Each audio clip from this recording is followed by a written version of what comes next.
Hello students, स्वागत करता हूं आप सभी का यूनिवर्सिटी सीरीज के 11वें एपिसोड में। आई होप आप सब बहुत अच्छे होंगे। तो आज हम लोग पहुंच चुके हैं सेंट्रल यूनिवर्सिटी ऑफ हरियाणा के पास, मतलब यहाँ पे हम लोग आ चुके हैं और आज हम इसके बारे में पूरा डिटेल में देखेंगे कि यहाँ पर कौन कौन से कोर्सेज अवेलेबल हैं एनसीटी के लिए, सीयूटी के लिए, मतलब यूजी के सारे कोर्सेज देखेंगे।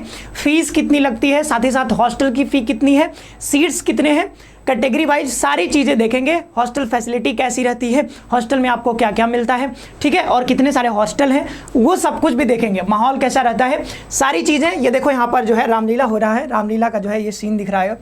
तो ये इनका जो है ये ऑफिशियल वेबसाइट है, आप सर्च कर सकते हो सेंट्रल यूनिवर्सिटी ऑफ हरियाणा, ठीक है। सर्च करोगे आपको दिख जाएगा और इसके बाद जो है ये जो है ऐसा जो है इंटरफेस इनका दिखेगा। ये बदलता रहता है। ये महेंद्रगढ़ में है, ठीक है, महेंद्रगढ़ जगह का नाम है हरियाणा में, वहाँ पर ये सिचुएटेड है। तो आगे बढ़ने से पहले सब्सक्राइब कर लेना, साथ ही साथ वीडियो को जो है वो शेयर भी करते रहना। अगर आपको ये सीरीज पसंद आ रही है, यूनिवर्सिटी सीरीज मज़ा आ रहा है, देन अपने दोस्तों के साथ भी शेयर करते रहना और लाइक तो करना ही, ठीक है। कमेंट में भी आप बताना कैसा लगा वीडियो और मज़ा आ रहा है कि नहीं। देखो ये स्पोर्ट्स वाले बच्चे हैं और इनका जो है ये देखो कुछ इस तरीके से, हमको लग रहा है ये प्रशासनिक भवन है। तो चलो आगे बढ़ते हैं। अब आ जाते हैं हम अपने ऊपर यहाँ पे जो है अपने पीपीटी के ऊपर, और एक एक करके चर्चा हमारी जारी रहेगी इस यूनिवर्सिटी के ऊपर।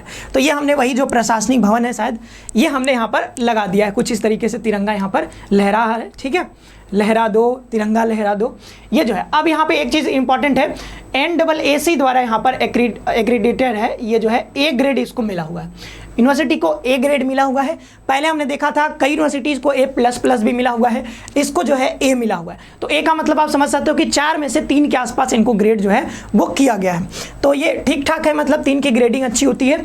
तो ये सेंट्रल यूनिवर्सिटी, ओके। और सेंट्रल यूनिवर्सिटी है तो मैंने बताया कि सेंट्रल यूनिवर्सिटी जो भी हो बहुत शानदार होते हैं, पढ़ाई लिखाई बहुत अच्छा होता है, ठीक है, और सारी फैसिलिटी आपको मिलती है, चाहे वो हरियाणा वाला यूनिवर्सिटी हो, चाहे राजस्थान वाला हो, लगभग फैसिलिटीज़ आपको मोर और लेस देखोगे सब कुछ समान ही रहता है।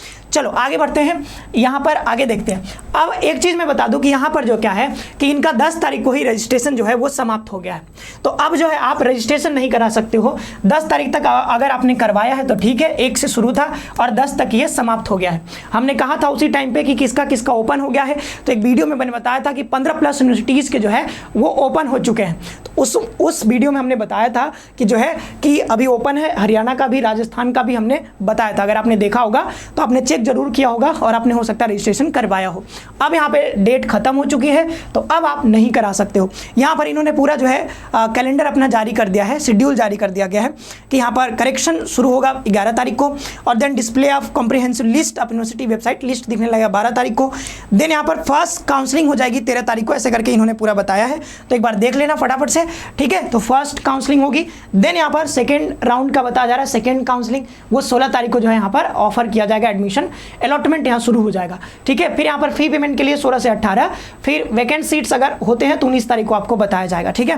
फिर यहाँ पर थर्ड राउंड लाया जाएगा। तो क्या होता है ना कि फर्स्ट राउंड में खाली रह गया तो सेकेंड राउंड आएगा, सेकेंड राउंड में खाली रह गया तो थर्ड राउंड में आएगा, थर्ड राउंड में खाली रह गया अगर सीट तो फोर्थ राउंड में भी आ सकता है, ऐसा होता है, ठीक है।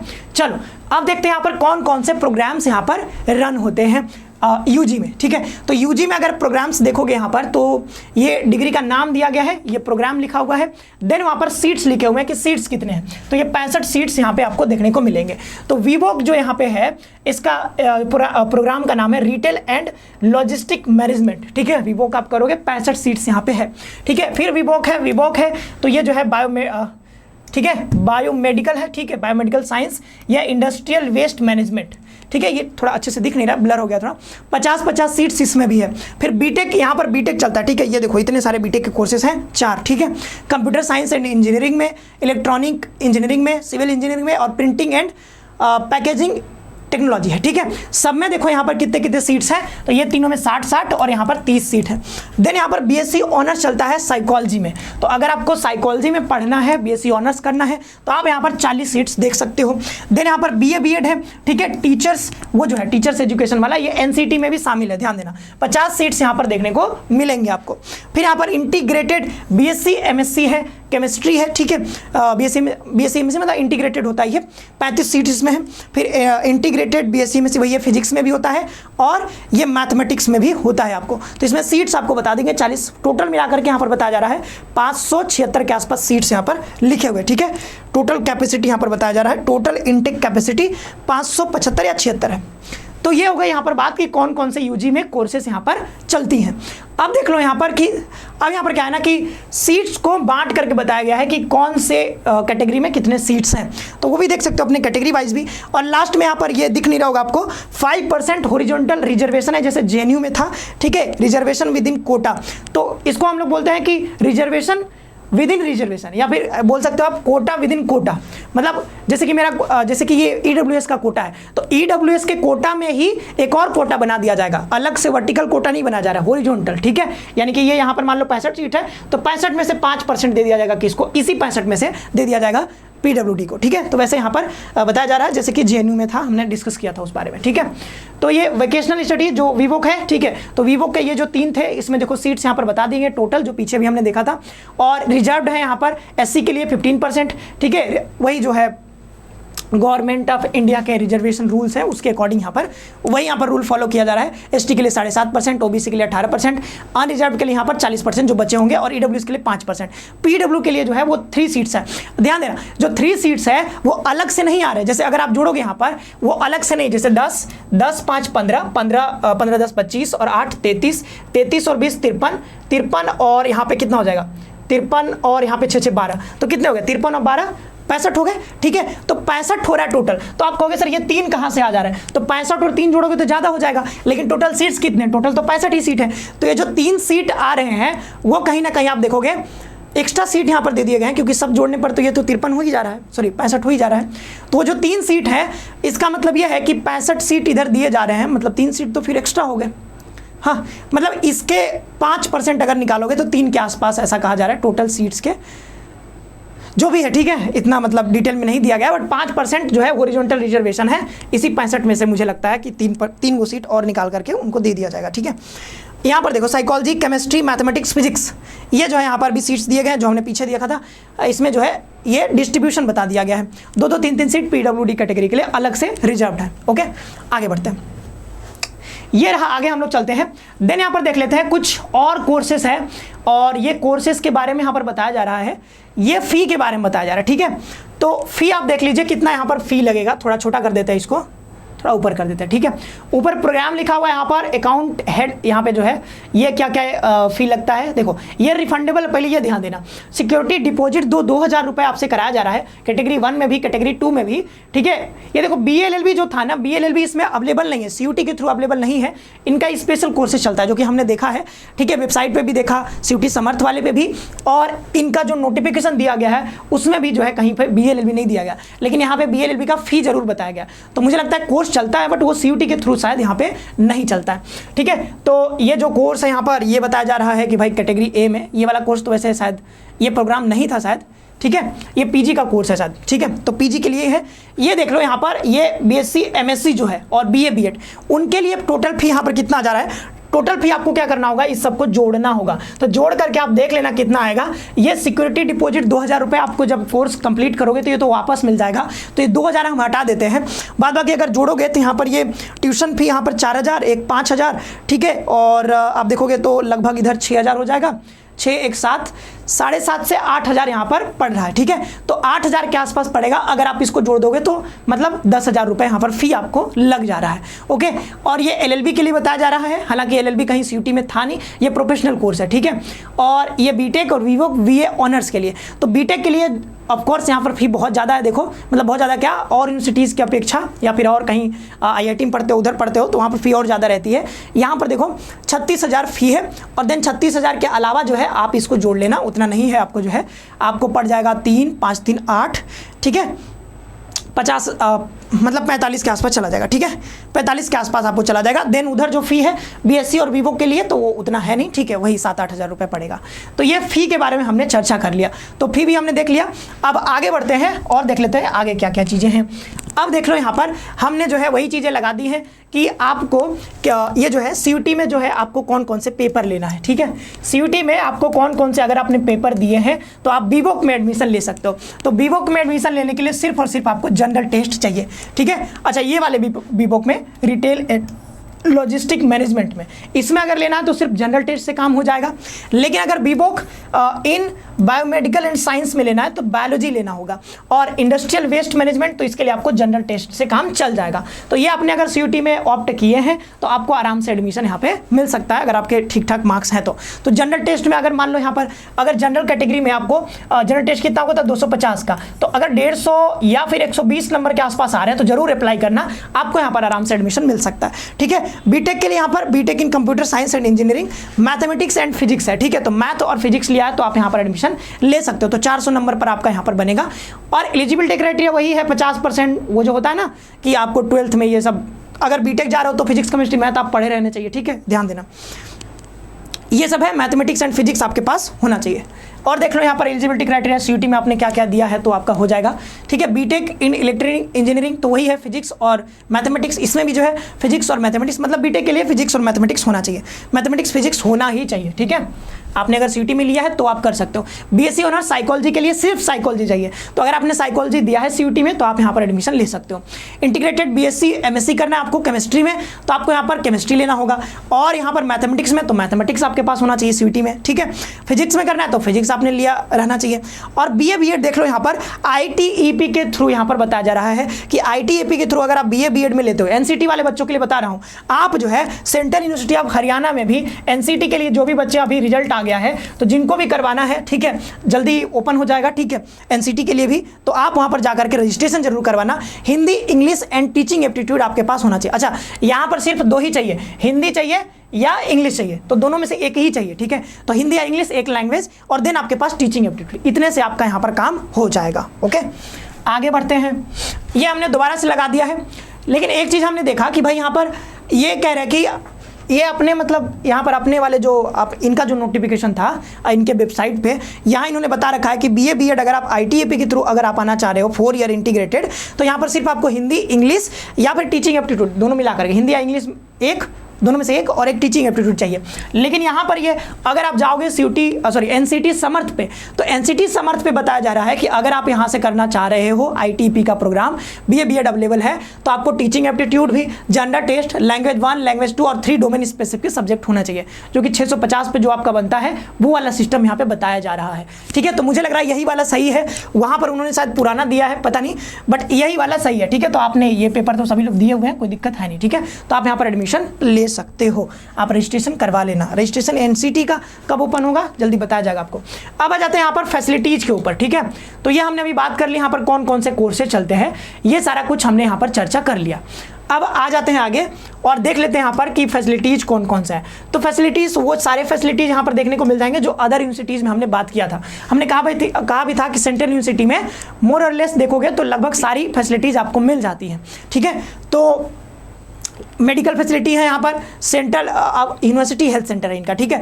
तो यूनिवर्सिटी का अपना हेल्थ सेंटर है, आप जाओ दवा करवाओ, कोई दिक्कत नहीं है। बस भी लगा हुआ है, तबीयत खराब हो जाता है फ़ोन करो कि भाई एम्बुलेंस वाले आइए, वो आपको पकड़ करके ले आएंगे। देखो एम्बुलेंस जाएगा आपको लेने आपके हॉस्टल, अगर हॉस्टल मिला रहेगा तो। ये देखो BHU में भी ऐसा ही होता है। हम लोग क्या करते थे, BHU में पढ़ते थे, किसी का तबीयत खराब हुआ फ़ोन कर देते भाई एम्बुलेंस वाला हॉस्टल में आता था और हॉस्टल में बैठा करके गाड़ी में ले करके जाता था, ठीक है। तो मतलब ऐसा होता है, ठीक है। और ऐसा नहीं कि बहुत सीरियस तबीयत खराब है भाई, थोड़ा बहुत तबीयत खराब है, सर्दी हो गया, जुकाम, एम्बुलेंस बुला लो, ठीक है।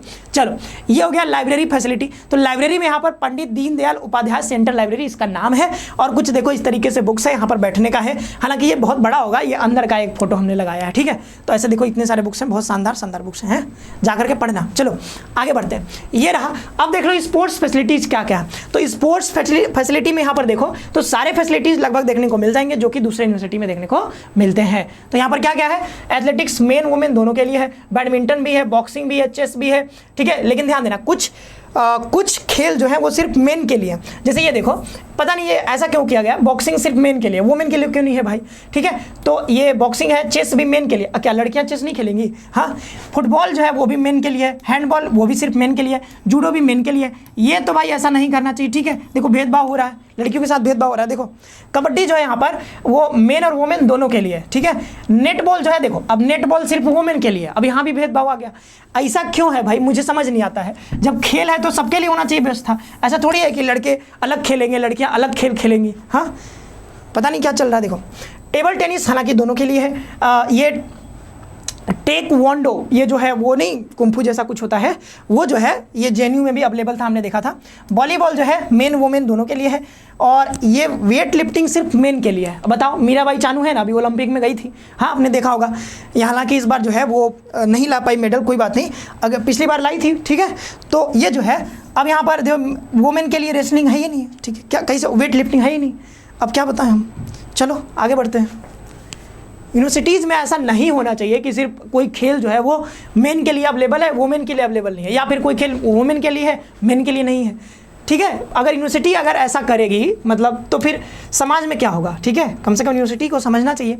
चलो यहाँ पर जो है हॉस्टल का नाम दे दिया गया है कि अब देखो यहाँ पर इनके जो है वार्डन ये सब बता दिया गया है, कौन यहाँ पे जो है इनके हेड हैं, और ये ईमेल आईडी भी यहाँ पर दे दिया गया है, ठीक है। ये उन्हीं के द्वारा प्रोवाइड किया गया है, मैंने खोज के नहीं लाया है, ये उनके वेबसाइट पर अवेलेबल है। तो पहला यहाँ पर जानकी आमल, ठीक है, हॉस्टल वार्डन गर्ल्स, ये गर्ल्स के लिए, ठीक है। और ये एपीजे हॉस्टल है गर्ल्स के लिए, कल्पना चावला हॉस्टल है गर्ल्स के लिए, असीमा चटर्जी हॉस्टल है गर्ल्स के लिए। तो ये 4 जो है वो गर्ल्स के लिए हैं। देन यहाँ पर बॉयज़ हॉस्टल नीचे जितने भी लिखे हैं ये सारे के सारे बॉयज़ हॉस्टल है। तो 4 गर्ल्स हॉस्टल और 2 2 4 2 6 2 8 जो है वो बॉयज़ हॉस्टल हैं। तो एसएन बोस हॉस्टल है, एस रामानुजम हॉस्टल है, होमी जहांगीर हॉस्टल है, एडिशनल वार्डन हॉस्टल है, एडिशनल वार्डन ये सब है, ठीक है। SN Bose hostel, assistant hostel warden, ये सब पढ़ लेना, ठीक है। तो इतने सारे हॉस्टल इसमें है, 8 12 हॉस्टल। तो हॉस्टल की फैसिलिटी भी है, और हॉस्टल में वो सारी चीज़ें आपको मिलेंगी जो हम बताते आ रहे हैं अलग अलग यूनिवर्सिटी एपिसोड में, मतलब खाने का, मेस का, वो सब कुछ इसमें आपको मिलेगा, चिंता नहीं करना, ठीक है। अब ये देख लो कुछ हॉस्टल, जैसे होमी जे भाभा छात्रावास है, इधर जो है कल्पना छात्रावास है, इधर यहाँ पर असीमा चटर्जी छात्रावास है। तो सब मतलब सारे के सारे हॉस्टल जो है वो एकदम लग रहा है कि एकदम आधुनिक छात्रावास, एकदम जो नया नया बना हुआ है, ऐसा कुछ लग रहा है कि सारा इंफ्रास्ट्रक्चर जो है वो नया नया बना हुआ है। और ये भी देखो सेम पैटर्न पे बना हुआ है, लगभग बिल्डिंग का डिज़ाइन सबका सेम ही है, कलर भी सबका सेम ही है, ठीक है। तो दूर से पता नहीं चलेगा, अगर पढ़ोगे नहीं तो पता नहीं चलेगा कि कौन सा हॉस्टल है, क्योंकि सब एक ही जैसा दिख रहा है, ठीक है। अब हॉस्टल की फैसिलिटीज़, अच्छा मतलब इसमें फ़ी के बारे में बताया गया है। तो फ़ी देख लीजिए कि हॉस्टल में आपको जब रहोगे तो हॉस्टल में फ़ी कितना लगेगा। तो देखो एनुअल चार्जेस तो 4100 रुपये आपको ये अलग से देना होगा, ठीक है। मतलब साल भर का ये 4100 रुपये आपको देना होगा। सिक्योरिटी फी रिफंडेबल है तो इसको हम हटा देते हैं, एक बार आपको देना होगा वन टाइम, देन लास्ट में आपको ये वापस मिल जाएगा, तो इसको हटा देते हैं। मंथली चार्जेस, तो ये मुझे लग रहा है ना कि ये जो मंथली चार्जर है, क्योंकि देखो एनुअल चार्ज तो इन्होंने ले ही लिया, ये मंथली चार्जेस तो इन्होंने बताया नहीं, बट मुझे ऐसा लग रहा है कि ये जो मंथली चार्जेज है, ठीक है, अगर कोई स्टूडेंट वहाँ का देख रहा है तो जरूर बताइएगा। ये मंथली चार्जेज जो है मुझे ऐसा लग रहा है, क्योंकि जुलाई से जून तक का, 24 से 25 तक, तो पूरे साल भर का ये मुझे लग रहा है कि मेस का चार्ज है, मतलब जो हम लोग फूडिंग का चार्ज कहते हैं, वो मेस का ये चार्ज हमको लग रहा है। क्योंकि आपने एनुअल चार्ज ऑलरेडी ले लिया 4100, तो एनुअल चार्ज क्या होता है, वो रूम रेंट होता है। और ये जो आप मंथली चार्ज ले रहे हो, मुझे लग रहा है कि मंथली चार्ज है जुलाई 2024 टू जुलाई 2025, ये 7320 मुझे लग रहा है ये खाने पीने का है। और टोटल फी यहाँ पर बता रही है 13420, तो हॉस्टल का फ़ी थोड़ा सा ज़्यादा है यहाँ पे, ठीक है। और यूनिवर्सिटीज़ की अपेक्षा जो हमने देखा था, यहाँ फ़ी थोड़ा सा ज़्यादा हमने को देखने को मिल रहा है। हालांकि 2000 इसमें से माइनस भी कर सकते हो, क्योंकि वो 2000 आपको वापस मिल जाएगा। तो लगभग 11420 रुपये आपको यहाँ पर, लगभग नहीं मतलब एग्जैक्टली 11420 रुपये, ये शायद मुझे लग रहा है पर एनम लगेगा, बट यहाँ पर फिर से इन्होंने क्लियर नहीं किया है मंथली चार्जेज। और इधर लिख दिया जुलाई 2024 से जून 2025, तो हम पूरा साल भर समझे या मंथली चार्जेज मतलब पर मंथ समझे। अगर ये पर मंथ है तो बहुत ज़्यादा हो जाएगा, मुझे लग रहा है पूरे साल का है, ठीक है। जो भी है, आप लोग अगर कोई वहाँ का बच्चा देख रहा है, सेंट्रल यूनिवर्सिटी ऑफ हरियाणा से पढ़ा हुआ है, तो जरूर आप बताइएगा, ठीक है, हेल्प हो जाएगी सभी की, ठीक है। एनुअल चार्जेज फिर वही बताया गया, तो यहाँ पर 11220 रुपये है। ये है आपके यहाँ पर payable at the time of admission in the hostel, जब आप हॉस्टल में एडमिशन लोगे तो उसी समय लगेगा। तो ये general, OBC, EWS other category के लिए है। ये जो है यहाँ पर ये एससी एसटी कैटेगरी के लिए है, तो 2000 फी आपको यहाँ पर कम देखने को मिलेगा एसटी एससी में, ठीक है। तो हालांकि 2000 नहीं, ये 2000 तो आप घटा सकते हो ना, ये 2000 आप माइनस कर सकते हो इसमें से, तो आपको जो है 9000 रुपये ही यहाँ पर लगभग लग रहा है। ओके, ये हो गया। देन यहाँ पर हम आगे देखते हैं, तो आगे देख लेते हैं यहाँ पर, तो वाईफाई भी है, गेस्ट हाउस फैसिलिटी भी है, bank with ATM facility, post office facility, ये सारे के सारे फैसिलिटी आपको यहाँ पर भी मिल जाते हैं। ठीक है, तो ये सारी बात रही हमारे सेंट्रल यूनिवर्सिटी ऑफ हरियाणा के ऊपर। और अगर हमारे कोर्सेज के साथ आप जुड़ना चाहते हो, 2025 की प्रिपरेशन करना चाहते हो, तो आप जरूर हमारे साथ जुड़ सकते हो। हमारे ये सारे कोर्सेज अवेलेबल हैं। ठीक है, इस नंबर पर आप कॉल भी कर सकते हो। यूजी के लिए, पीजी के लिए, एनसीटी के लिए सारे कोर्सेज यहाँ पर अवेलेबल हैं। ये पीजी के कोर्सेज यहाँ पर अवेलेबल हैं। तो बेहतरीन फैकल्टी के साथ आप मिल करके तैयारी करना चाहते हो तो आप जरूर कर सकते हो। ठीक है, तो ये सारी बात रही हमारी आज सेंट्रल यूनिवर्सिटी ऑफ हरियाणा। अगले वीडियो में हम लोग राजस्थान को कवर करेंगे, सेंट्रल यूनिवर्सिटी ऑफ राजस्थान। तो मिलते हैं, इस वीडियो में इतना ही रखते हैं, मिलते हैं नेक्स्ट सेशन में। आप सभी का बहुत बहुत धन्यवाद। खुश रहिए, मस्त रहिए।